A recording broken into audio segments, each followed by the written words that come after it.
Hello, everyone. Welcome back to the Ask Dr. Be Good show, the show where we bring you the practice, the pedagogy, and the politics happening in public education. As always, I ask that you let us know you're here when you're watching it, whether live or recorded. And if you have questions or comments on the topic, please let us know. If you have a question, I'll be notified and I'll get back to you, even if you came later and didn't catch it live. I'm a longtime teacher, so I like having active participation in my class. And so if you would um, let me know you're here, put comments and so forth, then we will respond. Okay, so as you know, we have sort of a new format. I've gone to 30 minutes instead of 60 minutes. And that is because I'm breaking the show up and going to have two shows, two 30-minute shows. And this one will remain about public ed. And the second one will be titled Saving the World Through Health and Wellness. A lot of people are curious as to why I feel like I need to do a show on health and wellness. Well, and I won't be doing it alone. I'll be doing it with JP, John Payton from JP, Kathy, and the Crew podcast show.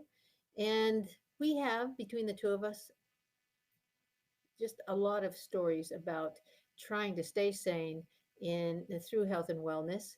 And we have conquered that more than once, both of us, and failed, and then conquered it again. And so we thought we would bring our successes and failures to you, along with the current science around um, health and wellness, because it is changing. It's what we know now about inflammation and other, well, frankly, what we know now about how eating today for future health has become more important than ever. So I hope that you'll stay tuned for that. That will start happening in July. In the meantime, let's continue on with our understanding of what's happening in um, what's happening for parents this summer to keep their kids not only occupied, engaged, but also continue learning, but in a fun summer way, right? Last week we shared some summer reading plans, and I thought I would share a few more because we just can't have enough good ideas, I don't think. When and a lot of us have kids of different ages.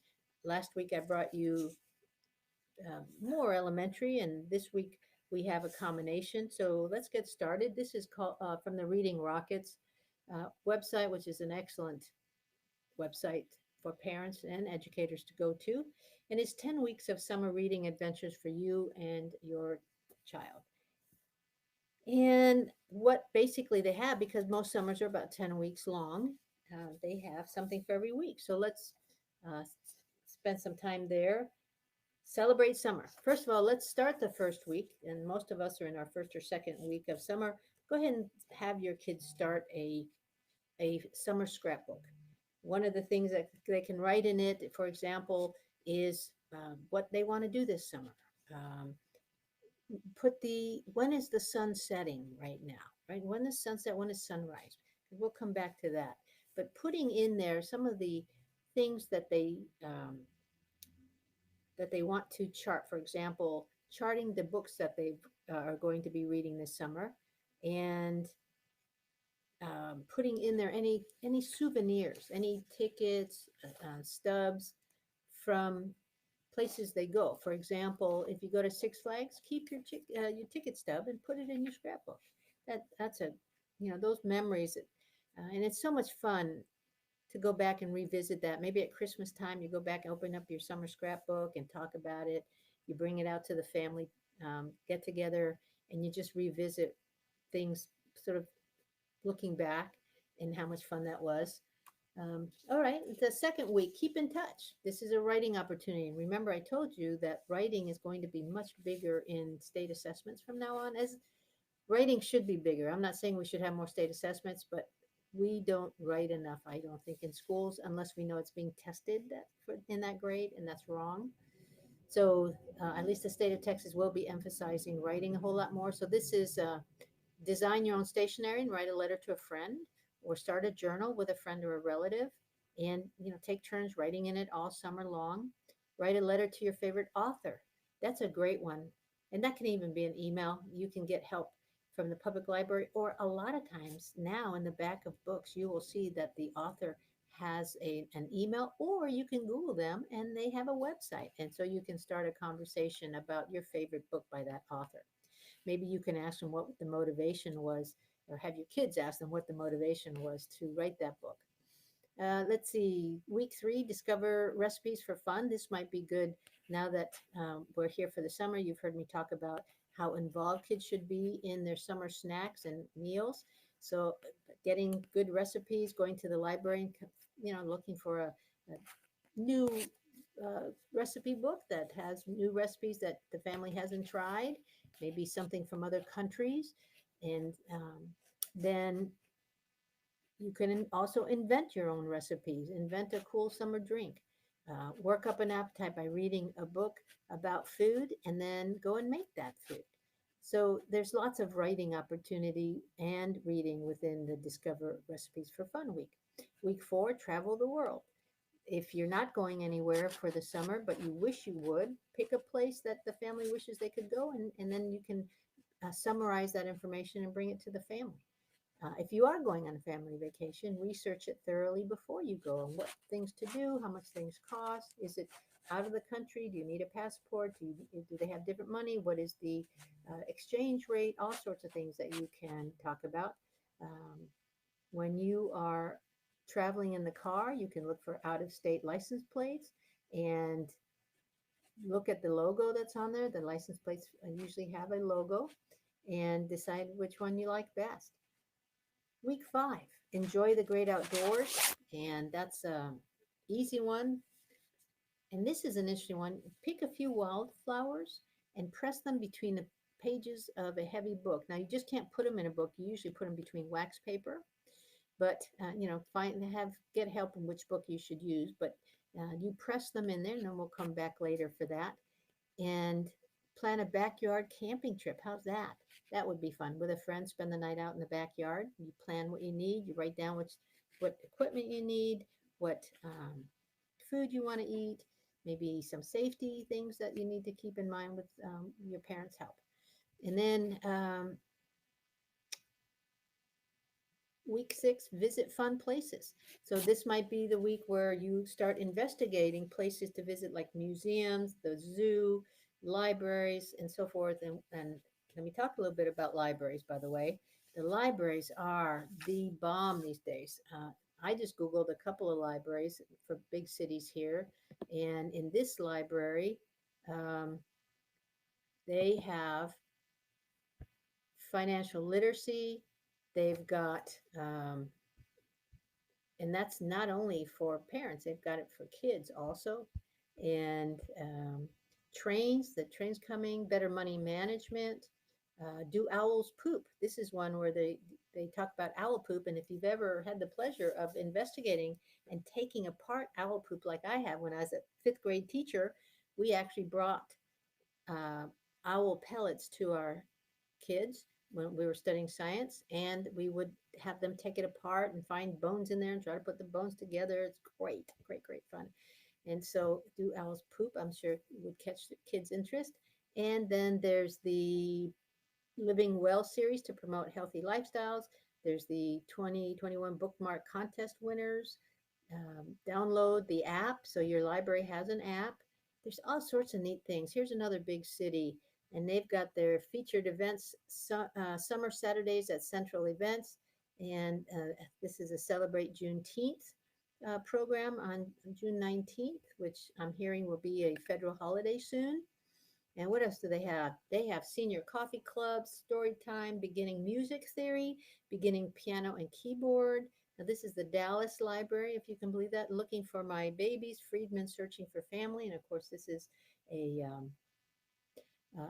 African American heritage event.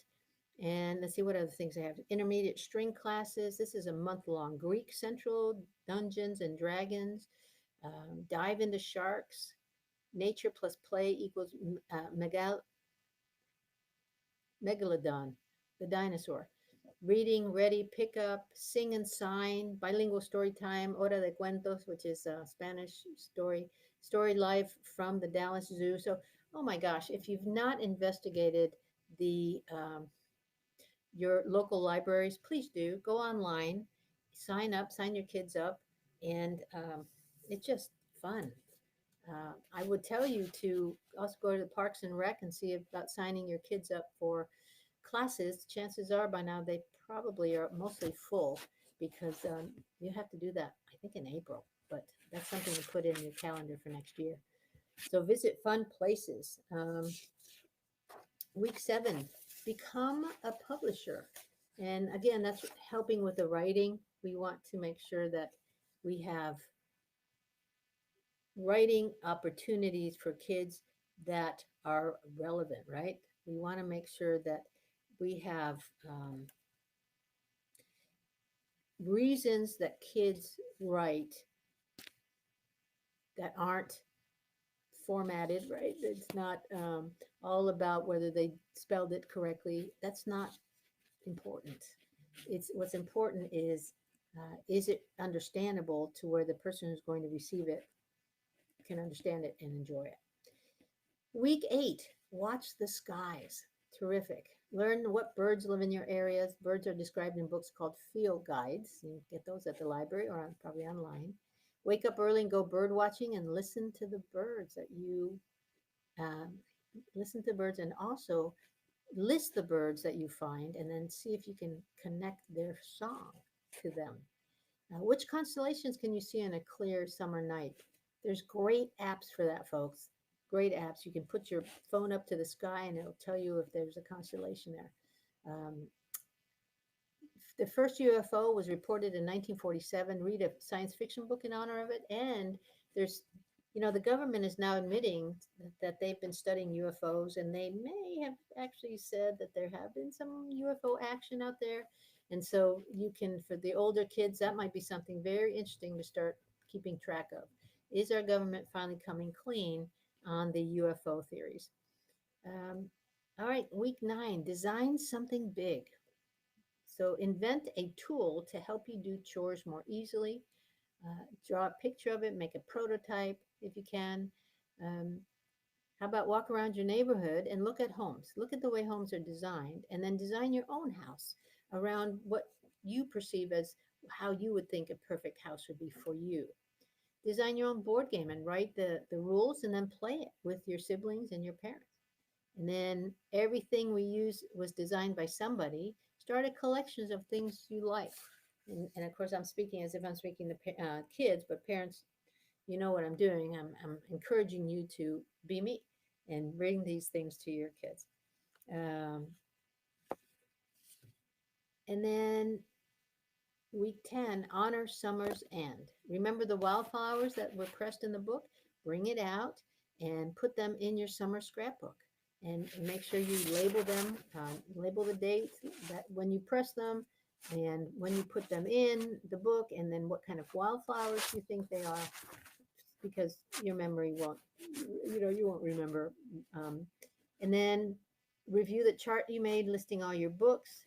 And then there's some places that reward. Public library has um, place reading competitions, and there's Book It that gives pizza for that. So I hope you've been keeping track of that. Um, Notice what time the sun sets now and rises, and how different is that from when you did it 10 weeks ago? And why is it different? What's happening to our seasons? What's happening to our skies and our sunsets and sunrises? What's happened over the last 10 weeks? Great science discussions. And then plan an end of summer celebration. Pick out a few friends and get with your parents and have them help you put together an end of summer celebration with some of your friends. And then you help with the planning and the cooking and the cleaning up. So those are some pretty cool ideas, and I will put the website where I got this from. But there's no reason why you can't have a good summer with your kids doing interesting things and yet also at the same time helping them with the summer climb out of that academic gap. Some of you have kids that are in summer school, and that's great too, but we need to do more than just rely on summer school and our somewhat tired teachers to help totally with the summer, the COVID climb out of that gap. Now, speaking of being busy this summer, we also have our school administrators who are going to be extremely busy and continue to be busy because they are planning the on how to use the ESSER funds. Now, some of you may remember that I've talked about ESSER funds. I had Cara Bilo on to talk about the CARES Act and the millions of dollars that were going to be coming our way. So let's review that a little bit. And so, why should I be bringing this to teachers, to parents? Why? Well, first of all, I think it's important that you all know what's happening in public education, right? But your involvement as educators and parents is part of this, the ESSER fund planning. And so, if you as parents and teachers have not had the opportunity or have not been asked to take part in surveys and around the ESSER funds, something's not right. Okay. This should have gone out to everybody because stakeholder um, involvement is a huge piece of this. So let me read a little bit about what should be happening and what should have already happened for parents and educators.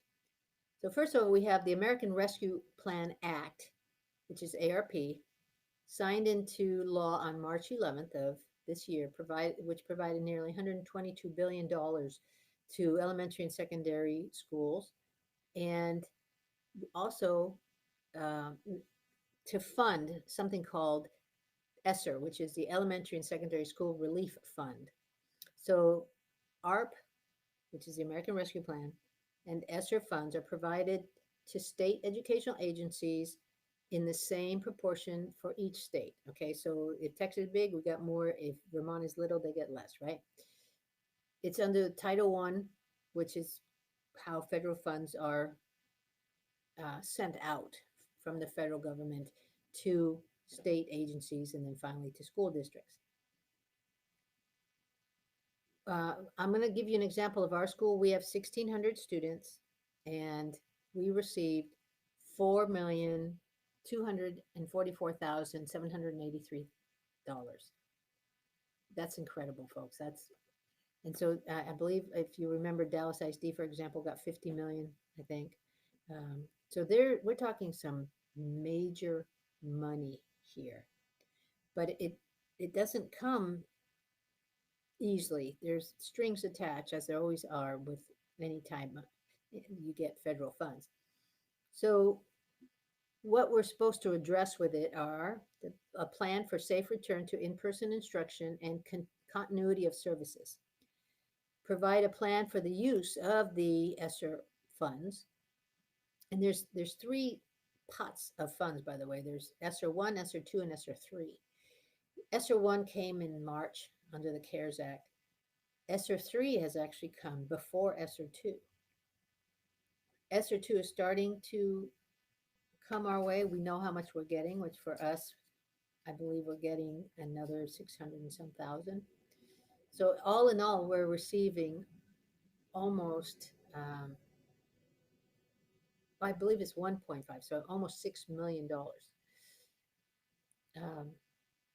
The reason we got the ESSER 3 before the ESSER 2 was because of the strings that came with that ESSER 2 pot.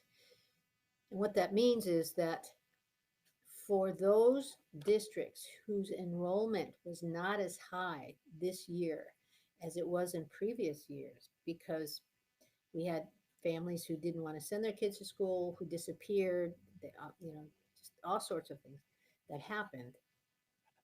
What the state of Texas, for example, said was, we will hold you harmless and will pay the difference for this past school year. So let's say that we got uh, 92% of our kids returned to school, and it was predicted that 96% were going to come, and we had 96% come the year before, then that 4% of funding of kids would be picked up by the Texas Education Agency. Except now with the ESSER 2, what the state agency is saying is that if there is hold harmless money that has to be paid, it will come out of the ESSER 2 funds, and then anything else that remains can be spent by the school district. So they had to figure that out. It took a little bit for them to work that out. But um, the ESSER 3, which is the bigger amount, that's not encumbered in any way. So provide a plan for the use of the money, which of course, engage in a meaningful ongoing consultation with stakeholders, which is y'all, solicit public input during the planning phase with y'all, and post the preliminary use of the ESSER fund plan and the continuity of services plan on the district website, which we have to do within 30 days of receiving our NOGA. NOGA is Notice of Grant funds. So then finally, the use of ESSER funds and the continuity services plan must be posted within 30 days. So that's number 6. Now, what you should have gotten is a survey that helped us school districts prioritize how to spend those funds. Now, 20% of the funds had to be spent on the addressing the learning loss of kids using evidence-based interventions. So at least 20% of that. And these funds are over a 3-year period. So if we choose to hire people, we must either hire them with the understanding that they're helping us for the next 3 years, but once the 3 years is up, they may have to be let go if those funds run out and we don't have any funds of our own to pay for that. It's not very uncommon to do that. People have to sign that they understand that they were hired with grant funds and that if the grant funds run out, that they then would lose their position, unless, of course, they could find something else. So let's continue. And again, I'll use our school because I don't think our school district is much different than any other across the country. The survey of our community stakeholders, educators, and parents told us that they wanted us to prioritize, of course, addressing the learning loss through the implementation of evidence-based interventions, ensure that those interventions respond to students' emotional and academic needs, and address the disproportionate impact that COVID-19 had on underrepresented groups. Priority number 2, provide technology updates, improve infrastructure to assist with better connectivity. Number 3, family and community connections, which is like tribunal costs, hire community liaisons. Priority 4, school facilities repair, improvement, and maintenance. And that is, for example, putting in special filters to filter the air and get more cooties out of the school building. And then number 5, school safety and social emotional well-being of the whole student and of our school staff. Now, one of the things they've done in Texas is to link safety, security, and student emotional well-being together. Because as we know, so many of our students oftentimes send us messages in different ways that they are being bullied or are not feeling comfortable in their environment. And when we, the adults, don't listen to those, we don't watch for and we don't react to those messages. In extreme cases, it can lead to school shootings. Now, there are more interventions in place where that's going to happen less and less as schools get better at identifying earlier kids in distress. But again, they have linked, the state of Texas has linked school safety and the social emotional well-being of the whole student and staff to that same priority. So I can't imagine schools having priorities that are very different than these. Um, and how will we do that? Well, we have to do things like in priority one, which is the academic one, that the goal is that all scholars will reach high standards at a minimum, attaining proficiency or better in reading, language arts, and math. And goal number two, all ELLs will become proficient in English and reach high academic standards at a minimum, attaining proficiency or better in reading, language arts, and math. And all number three goal also is all scholars will graduate from high school and be college ready. So those are the goals around that priority one that now must be funded. And when I say funded, the curriculum team, for example, must go in and say, how are we going to meet those goals over the next 3 years? Is it more people? Is it softwares? Is that sort of thing? And so they have to make a wish list. Then we have priority number two um, is how will the technology update, we have to ensure that it's just not getting new computers, it's how will those new computers, how will that software meet the needs of um, priority number one, right? Because they all have to work together. They can't be isolated things that we buy because, gosh, we've always wanted to have a better something, something, right? It can't be that. It's got to be directly aligned to how it's going to help our kids become stronger, get stronger academic achievement. Um, the priority number three, family and community connections. And let me just mention, folks, there are so many opportunities for all of you to have a voice in these application and these plans.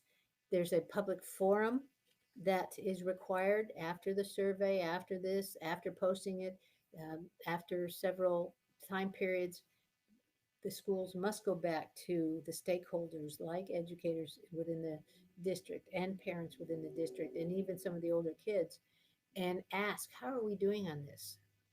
Right? And that's, let us show you how we're doing on this. And just making sure that everybody is working together, understanding together the implementation of the fund around the spending of these millions of dollars. School facility repairs. It again, it's making sure our HVACs are now better and more sophisticated so that they can filter out not only COVID germs, but common colds and flu germs that are up there. And it by itself, it won't do the trick. But again, it's in tandem with our safety protocols that will continue. Not everybody will wear a mask. Those are becoming optional, but washing hands, some social distancing, making sure we wipe down the buildings like we did during COVID. We don't stop that. We continue that because, frankly, it worked. We've never had such not sick kids ever. Um, Common cold and flu almost disappeared, and we need to continue that. So,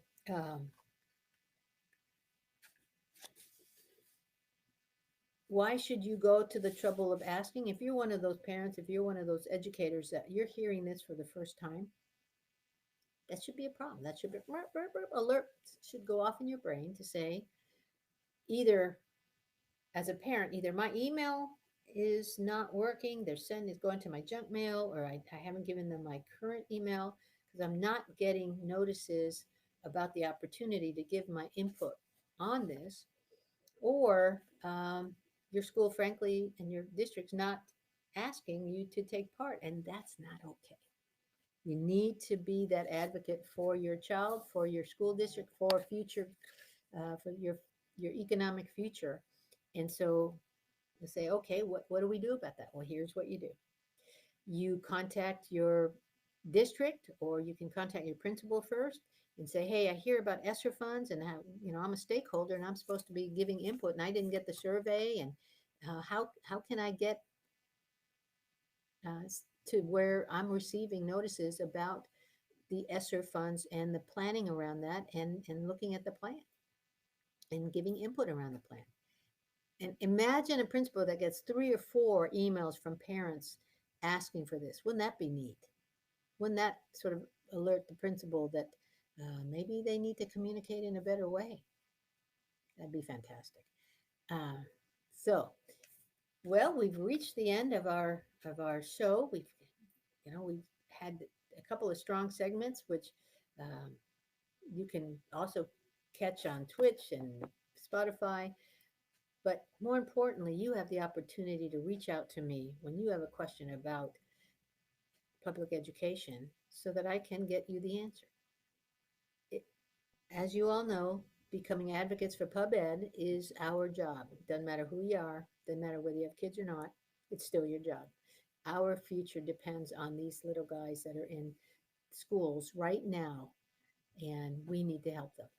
Everybody needs to be involved, and this is one of the ways you can be involved. So, thanks for being on today. I hope that you left a little bit more educated in some of the good things happening in public education and some of the concerns, especially if you haven't been contacted.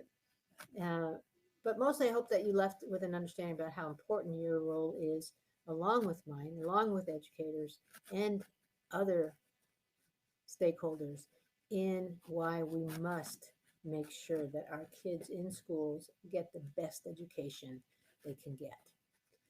All of us needs to be part, because we don't need to graduate hourly wage graduates. We need career-minded taxpayers who will help get that economy and keep it strong in the future. So join me in continuing to be an advocate for public education, and we'll see you again next week. Stay safe and have a good, nice summer.